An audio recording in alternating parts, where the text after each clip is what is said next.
जाड़े के दिन थे और रात का समय। नमक के सिपाही और चौकीदार नशे में मस्त थे।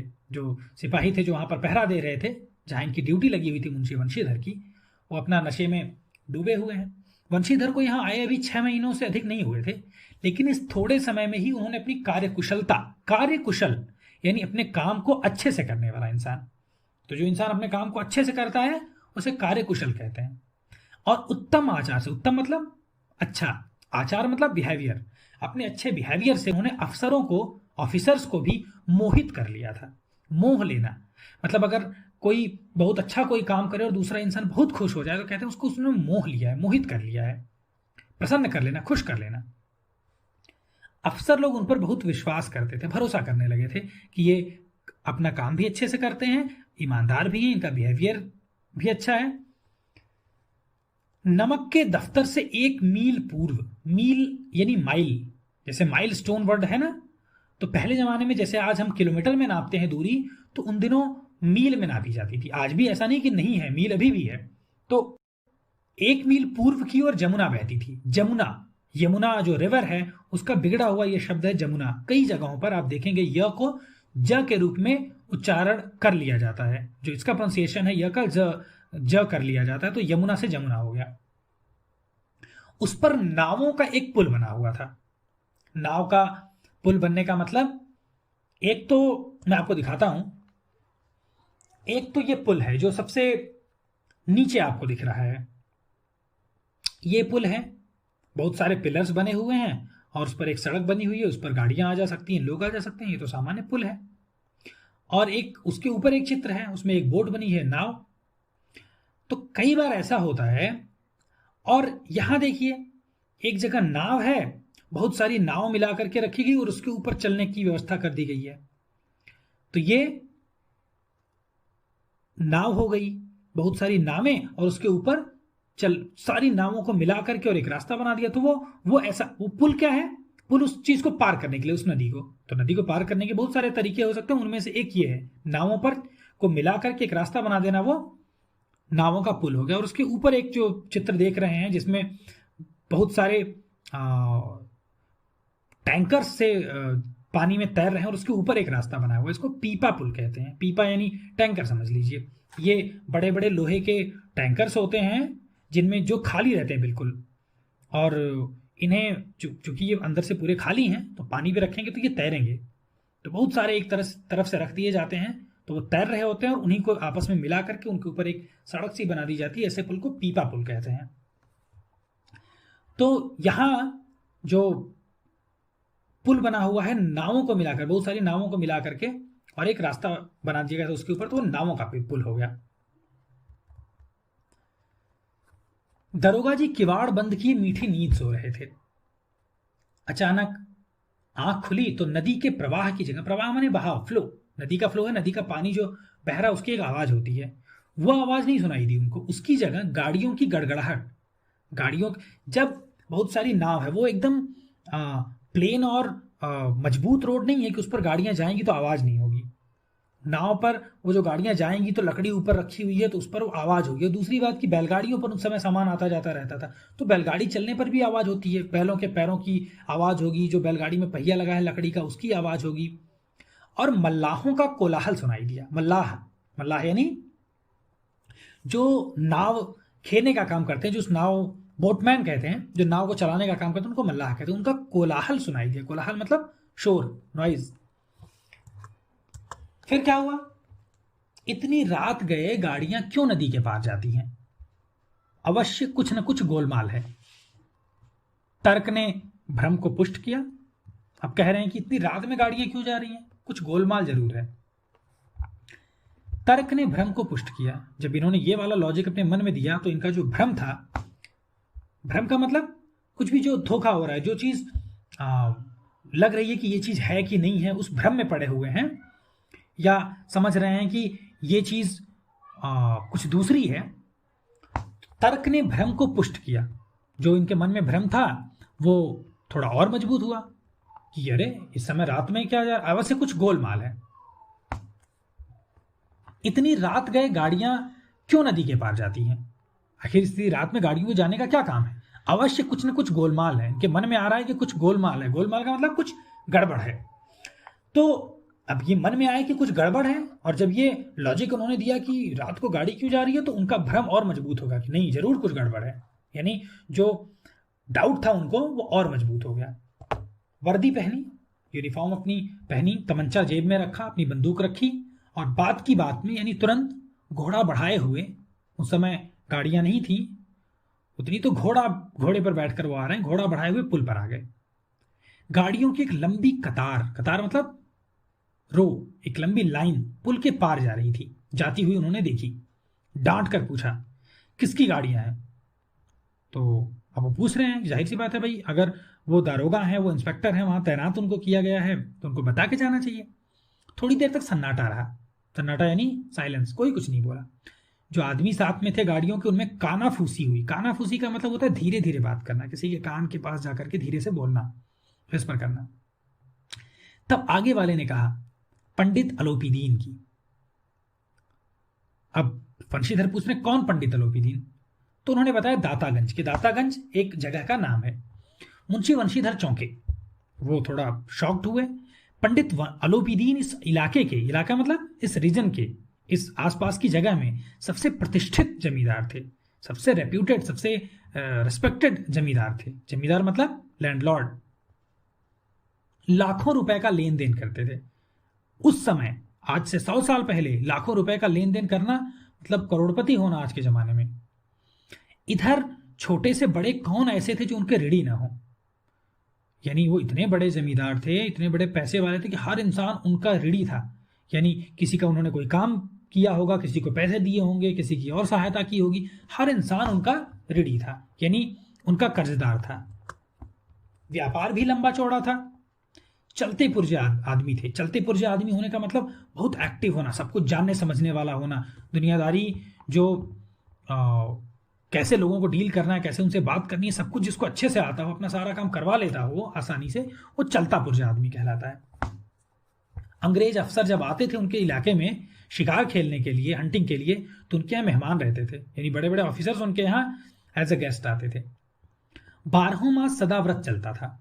सदाव्रत का मतलब होता है गरीबों में, मजबूर लोगों में अनाज बांटना या उनको लगातार खाना खिलाना। 12 मास यानी 12 महीने। 12 महीने का मतलब पूरे साल, यानी हमेशा हमेशा उनके यहाँ लोगों को भोजन करवाया जाता था, गरीबों और मजबूर लोगों को। मुंशी ने पूछा गाड़ियां कहाँ जाएंगी। उत्तर मिला कानपुर। लेकिन जब उन्होंने पूछा कि इसमें क्या है, तो सन्नाटा छा गया। दरोगा साहब का संदेह और बढ़ा, उनका डाउट थोड़ा और बढ़ा। कुछ देर तक उन्होंने उत्तर की बाट देखकर, बाट देखना, बाट मतलब रास्ता होता है, उत्तर का रास्ता देखना मतलब उत्तर का वेट करना, प्रतीक्षा करना। उन्होंने थोड़ी देर तक वेट किया रिस्पॉन्स का, उनके आंसर का, फिर जोर से बोले क्या तुम सब गूंगे हो गए हो। गूंगे यानी जो इंसान बोल ना पाए। अब उनसे पूछ रहे हैं ना कि इसमें क्या है गाड़ियों में, तो कोई कुछ नहीं बोल रहा है, तो कह रहे हैं क्या तुम लोग गूंगे हो गए हो, क्या तुम्हारे मुंह से आवाज नहीं आ रही है। हम पूछते हैं इनमें क्या लदा है। लदा का मतलब इसमें क्या रखा हुआ है। जब इस बार भी कोई उत्तर ना मिला, तो इन्होंने घोड़े को एक गाड़ी से मिलाकर, यानी उसके पास जाकर बोरे को टटोला। टटोला मतलब छू करके देखा, टच करके देखा। भ्रम दूर हो गया, जो उनका डाउट था वो क्लियर हो गया। ये नमक के ढेले थे। ढेला क्या होता है, छोटा छोटा टुकड़ा। तो नमक जो है आजकल आप पाउडर के रूप में आपके यहाँ आता है, लेकिन पहले जो इस तरह के नमक नहीं आते थे, तो बड़े छोटे छोटे उनके टुकड़े आते थे, तो उसको ढेला कहते हैं। जैसे मिट्टी का भी छोटा टुकड़ा है, एक मुट्ठी में जितना आ जाए या उससे भी छोटा, तो उसको ढेला बोलेंगे। छोटा बड़ा वो फिक्स साइज का नहीं होगा, वो अलग डिफरेंट साइज के हो सकते हैं। पंडित अलोपीदीन अपने सजीले रथ पर, एक बड़ा सुंदर सा रथ था उनका, उस पर सवार होकर वह कुछ सोते कुछ जागते हुए चले आते थे। तो यहां देखिए, मैं आपको चित्र दिखा रहा हूं, ये रथ है। पहले जमाने में आपने टेलीविजन में देखा होगा, चित्रों में देखा होगा कि राजा महाराजा जो थे वो उस समय गाड़ियां नहीं हुआ करती थी, तो रथ में चला करते थे। तो आगे घोड़े लगे होते थे, 1 या 2 घोड़े लगे हैं, कहीं पर बैलों के भी रथ बनाए जाते थे, और वो पीछे उनके बैठने की पूरी जगह होती थी। तो आज भी हमारे यहाँ शादियों में जो दूल्हा होता है उसको रथ पर बिठाया जाता है, आगे घोड़े लगे होते हैं, आजकल गाड़ियां आ गई हैं, आगे गाड़ियां लगी होती हैं और पीछे उसी तरह से सजाया हुआ सुनहला या रुपहला यानी चांदी या सोने के कलर का वो गाड़ी सी बनी होती है, रथ जैसा आप देख रहे हैं चित्र में। और उस समय ये तो राजाओं वाला हो गया, उस समय जो सामान्य वाला था जिसमें लोग चला करते थे, जमींदार वगैरह, वो उसमें थे। कुछ सोते कुछ जागते चले आते थे। अचानक कई गाड़ीवानों ने, गाड़ीवान मतलब गाड़ी चलाने वालों ने, आकर घबराए हुए आकर जगाया और बोले, महाराज दरोगा ने गाड़ियां रोक दी हैं, घाट पर खड़े आपको बुलाते हैं। तो ये बात उन्होंने बताई उन्हें। पंडित अलोपीदीन का लक्ष्मी जी पर अखंड विश्वास था। लक्ष्मी जी हिंदू धर्म में धन की देवी मानी जाती हैं। ये चित्र आपको दिखा रहा हूं, ये ऐसा चित्र आपने देखा होगा। ये धन की देवी मानी जाती है, ये गॉडेस लक्ष्मी है। देखिए एक हाथ में इनके एक घड़ा है जिसमें से सोने के सिक्के निकल रहे हैं, यानी ऐसा माना जाता है कि ये लोगों को धन प्रदान करती है, उन्हें धन देती हैं। तो लक्ष्मी जी पर उनका अखंड विश्वास था। वह कहा करते थे कि संसार का तो कहना ही क्या, स्वर्ग में अखंड, मैंने खंड मतलब टूट जाना, अखंड जो कभी ना टूटे, ऐसा फेथ था, ऐसा विश्वास था जो कभी टूटे ना। वह कहा करते थे कि संसार का तो कहना ही क्या, स्वर्ग में भी लक्ष्मी जी का ही राज्य है। उनका यह कहना यथार्थ था, उनकी यह बात सही थी। न्याय और नीति सब लक्ष्मी के ही खिलौने, यानी पैसा, लक्ष्मी का मतलब यहां धन, पैसा। न्याय यानी जस्टिस, नीति मतलब जो भी रूल्स हैं, जो नियम बनाए गए हैं, वो सब पैसे के ऊपर टिके हुए हैं। इन्हें वह जैसे चाहती हैं नचाती हैं। जैसे किसी व्यक्ति के ऊपर किसी दूसरे व्यक्ति का कंट्रोल हो, जैसे वो चाहे वैसे उसे काम करवाए। नचाने का मतलब काम करवाना, जैसे चाहे वैसे कराना। तो पैसा जो है वो सब कुछ करा देता है। लेटे ही लेटे गर्व से बोले, बड़ा घमंड था उनको इस बात का कि हमारे पास पैसा है, हम सारा काम कर सकते हैं। तो उन्होंने गर्व से कहा, बड़े प्राउडली बोले, चलो हम आते हैं। यह कहकर बड़ी निश्चिंतता से, निश्चिंत, नहीं यानी नहीं, चिंत माने चिंता, बिना चिंता के, मतलब ऐसा नहीं हुआ कि दरोगा ने रोक लिया तो डर जाए। डरता कौन है, परेशान कौन है, जिसके पास पैसा नहीं और जो जानता है कि नहीं हम नहीं डील कर पाएंगे। उन्होंने ऐसे हजारों लोगों को डील किया था, उन्हें पता था कि इनको कैसे डील करना है, कैसे निपटाना है। तो एकदम उन्हें कोई चिंता नहीं थी। उन्होंने बोला, पान के बीड़े लगाकर खाए। पान जानते हैं ना, बीड़ा यानी पान को, पान के पत्ते में जब सुपारी और चूना कत्था जो भी होता है उसको लगा करके और उसमें उसको फोल्ड कर दिया जाता है, और एक जो उसका पीस फोल्ड करने पर बनता है वो एक बीड़ा कहलाता है। तो पान के बीड़े उन्होंने खाए। फिर लिहाफ ओढ़े हुए, लिहाफ मतलब रजाई समझ लीजिए, हल्की पतली सी रजाई समझिए। ओढ़े हुए, वो ठंडी के दिन थे ना, ओढ़े हुए वो दरोगा के पास आकर बोले, बाबूजी आशीर्वाद, कहिए हमसे ऐसा कौन सा अपराध हुआ कि गाड़ियां रोक दी गई। हम ब्राह्मणों पर, ब्राह्मण यानी जिन्हें आजकल पंडित कहते हैं, एक जाति है, ब्राह्मणों पर तो आपकी कृपा दृष्टि रहनी चाहिए। हालांकि पंडित का जो अर्थ है वो विद्वान है। तो चूंकि ब्राह्मण पहले पढ़ा लिखा करते थे, अधिक पढ़ने लिखने में, पढ़ने और पढ़ाने में उनका मुख्य काम ही यही था, तो इसलिए वो ज्ञानवान थे, वे पंडित थे। तो धीरे धीरे वो ब्राह्मण और पंडित एक दूसरे के पर्यायवाची से बन गए। यानी आजकल पंडित का मतलब ब्राह्मण होता है, लेकिन वास्तव में जो अर्थ है ब्राह्मण वो एक जाति है, और जो पंडित शब्द है उसका मतलब होता है बुद्धिमान, ज्ञानवान। वंशीधर रुखाई से बोले, रूखे होकर के, यानी ये नहीं कि बहुत पोलाइटली आंसर दिया, उनको इग्नोर करते हुए बिल्कुल, और स्ट्रिक्ट होकर के बोले, सरकारी हुक्म है। पंडित अलोपीदीन ने हंसकर कहा, हम सरकारी हुक्म, हुक्म मतलब होता है आदेश, ऑर्डर, हम सरकारी हुक्म को नहीं जानते और ना सरकार को, हमारे सरकार तो आप ही हैं। ये चीज़ें हमेशा होती हैं। जब आप कहीं जाइए, आप सड़क पर चल रहे हैं और वहाँ पर ट्रैफिक पुलिस आपको रोक लेता है और आपका चालान करवाता है, तो बहुत सारे ऐसे लोग होते हैं जो कहेंगे सरकार का रूल है, हो चालान 1000 का बन रहा है, लेकिन ये लीजिए 200 रुपये अपने जेब में रखिए और हमें जाने दीजिए। ये गलत चीज़ें हैं, इन चीज़ों से हमें बचना चाहिए, क्योंकि हम भ्रष्टाचार को बढ़ावा दे रहे हैं। लेकिन चूंकि सामाजिक स्वीकार्यता सी बन गई है, इसलिए हमें वो चीज़ें बुरी नहीं लगती हैं कई बार। तो यहाँ भी वो कहते हैं कि हम सरकार को नहीं जानते, हमारे सरकार आप ही हैं, जो बाकी गवर्नमेंट है उससे हमें नहीं मतलब है। हमारा और आपका तो घर का मामला है, हम कभी आपसे बाहर हो सकते हैं? आपने, हम लोग तो घर जैसे हैं, हम आपसे बाहर थोड़े ही हैं, हम आपसे दूर नहीं हैं। आपने व्यर्थ का कष्ट उठाया, यह हो नहीं सकता कि इधर से जाएं और इस घाट के देवता को भेंट न चढ़ावें।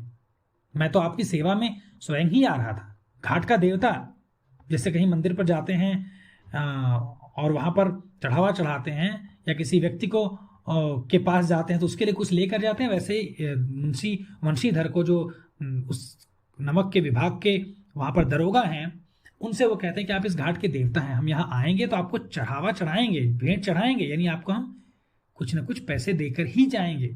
मैं तो खुद ही आपकी सेवा में आ रहा था, स्वयं सेल्फ खुद।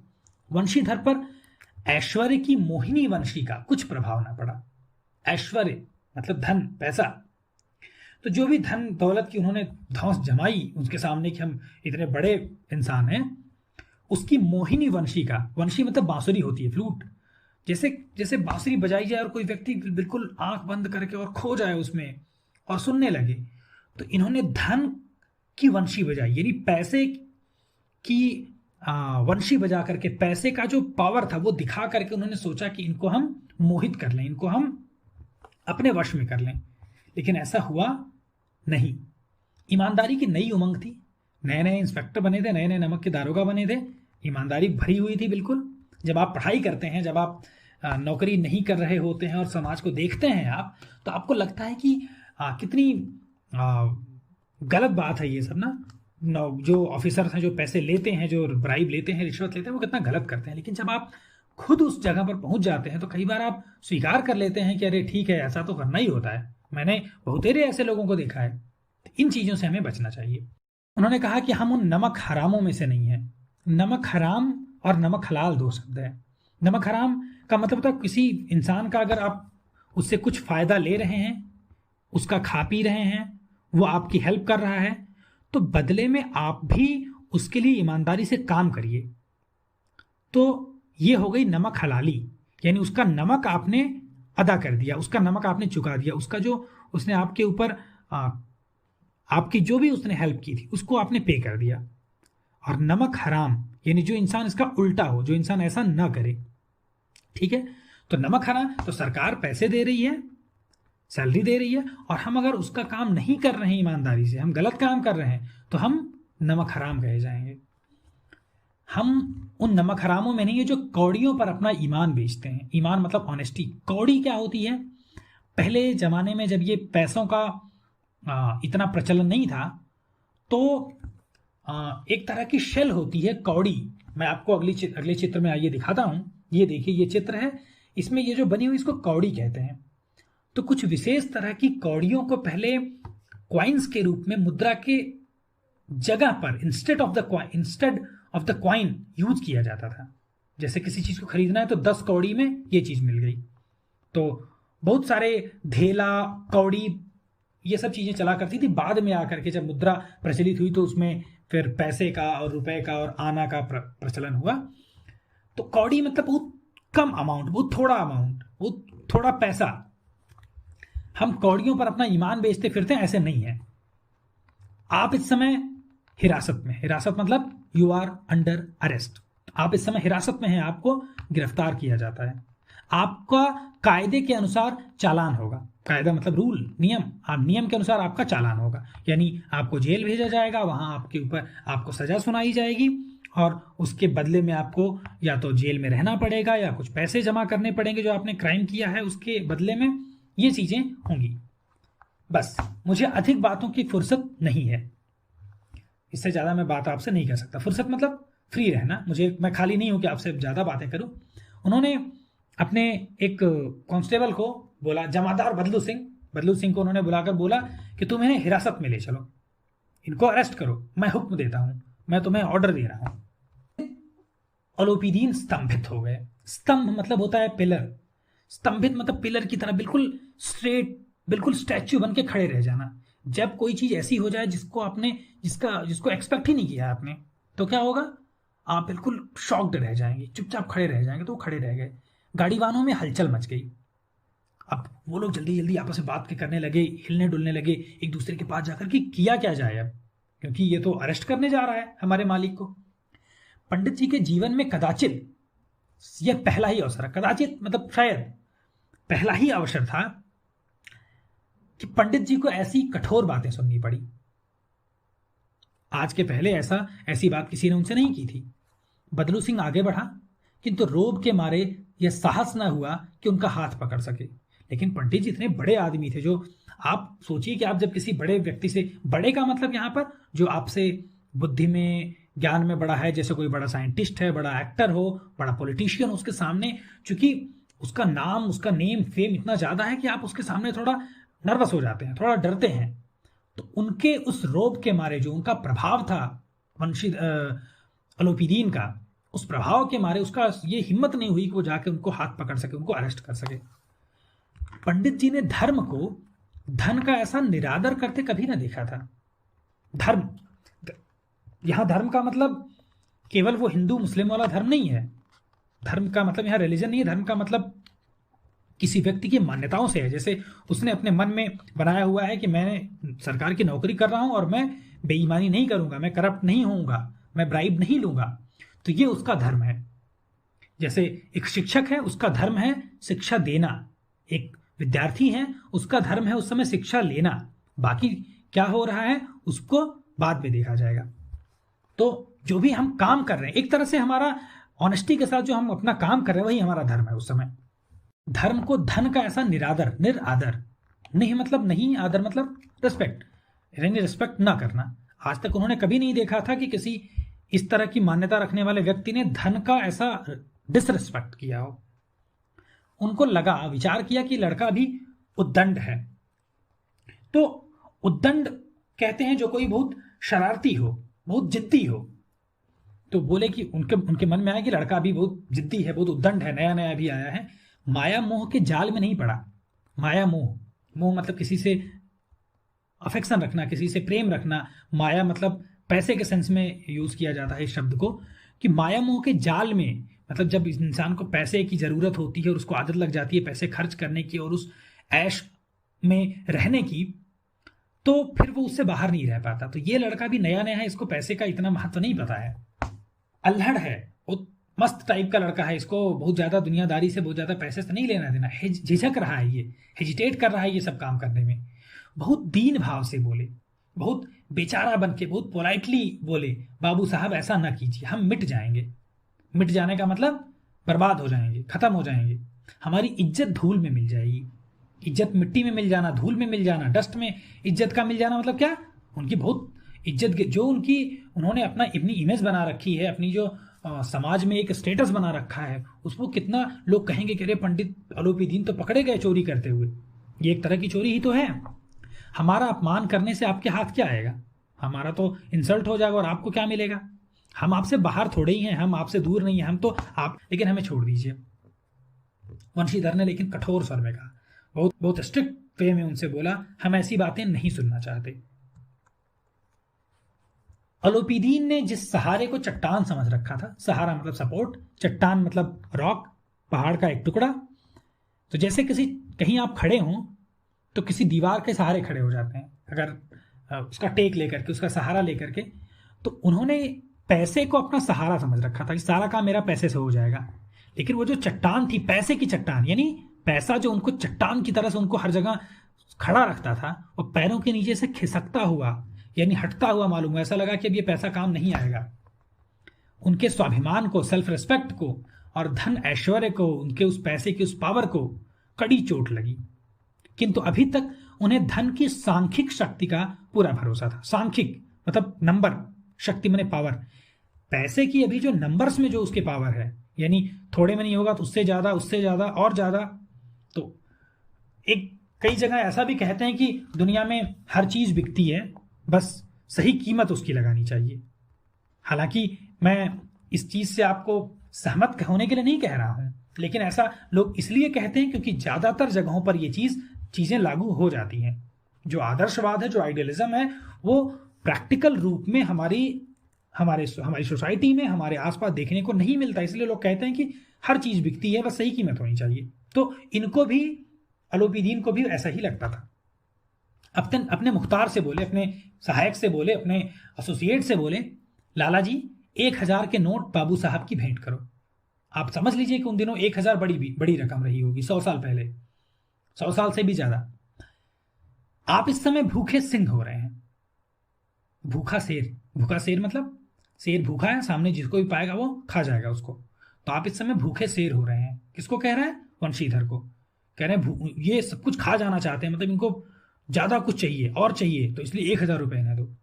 वंशीधर ने गर्म होकर कहा 1,000 नहीं, 1,00,000 भी मुझे सच्चे मार्ग से नहीं हटा सकते। अगर आप मुझे 1,00,000 भी देंगे तो मैं इस रास्ते से नहीं हटूंगा। इसका मतलब कि मैं आपके पैसे लेकर के आपको नदी के पार जाने दूं, ऐसा नहीं करूंगा। धर्म की इस बुद्धिहीन दृढ़ता और देव दुर्लभ त्याग पर, बुद्धिहीन जिसके पास दिमाग ना हो, दृढ़ता माने मजबूती, ये जो वंशीधर का जो धर्म है वो दृढ़ता से बड़ी मजबूती से खड़ा है, उसको वो बुद्धिहीन कह रहे हैं कि इंसान के पास बुद्धि नहीं है, इतना पैसा मिला ले लेना चाहिए उसको। और देव दुर्लभ त्याग, त्याग माने सेक्रीफाइस, और ये जो सेक्रीफाइस कर रहा है ये कैसा है? देव दुर्लभ, ये देवताओं के लिए भी दुर्लभ है, यानी देवताओं में भी नहीं मिलती है ये चीज। दुर्लभ होना, जो चीज बड़ी मुश्किल से मिले, जल्दी ना प्राप्त हो, तो ये जो त्याग कर रहा है, जो सेक्रीफाइस कर रहा है, वो देवताओं जैसा है ये तो। मन उनका बहुत झुझलाया, गुस्साए वो मन ही मन, नाराज हुए। अब दोनों शक्तियों में संग्राम होने लगा। दो शक्तियां कौन? एक तरफ धर्म, वंशीधर का धर्म, उनका कर्तव्य, उनकी ड्यूटी, उनकी ऑनेस्टी, और दूसरी तरफ पैसा। धन ने उछल उछल कर आक्रमण करने शुरू किए। जैसे दो लोगों की लड़ाई हो, दो जानवरों की लड़ाई हो, तो शेर आपस में टकराए तो वो उछल उछल करके दूसरे पर एक अटैक कर रहा है, उछल करके, जंप करके आक्रमण करना मतलब अटैक करना उसने शुरू किया। क्या, कैसे अटैक? पैसा जो है वो कैसे अटैक कर रहा है? 1,000 बोले थे ना देने को, 1 से 5 बोले कि मैं तुम्हें 5,000 दूंगा, 5 से 10, 10 से 15, यानी 5 to 10, 10 to 15, 15 से 20,000, 15 to 20,000, यानी 1,000 से बढ़ करके 20,000 तक नौबत आ गई। यानी ये हालत आ गई कि उन्होंने 20,000 देने के लिए कह दिया। किंतु धर्म अलौकिक वीरता के साथ, अलौकिक जो इस दुनिया में नहीं दिखे ऐसी चीज, वीरता मतलब ब्रेवरी, ऐसा ब्रेव बन करके, वीर बन करके, बहुसंख्यक सेना के संग, बहुसंख्यक बहुत ज्यादा नंबर में जो आ रही है, नंबर बढ़ते जा रहे हैं ना पैसों के। धर्म अकेला है, दूसरी जो पैसा है वो 1 से 5, 5 से 10, 10 से 15, 15 से 20,000 हो गया।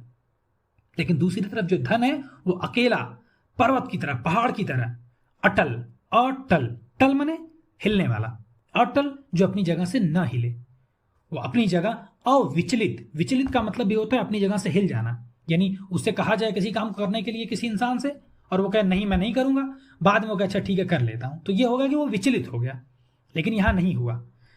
धर्म जो है वो उस पैसे के सामने, चाहे वो कितने भी हजार आते रहे, उनके सामने अकेला ही पहाड़ की तरह से बिना हिले खड़ा था। इसके आगे अगले वीडियो में मिलेंगे, तब तक के लिए नमस्कार।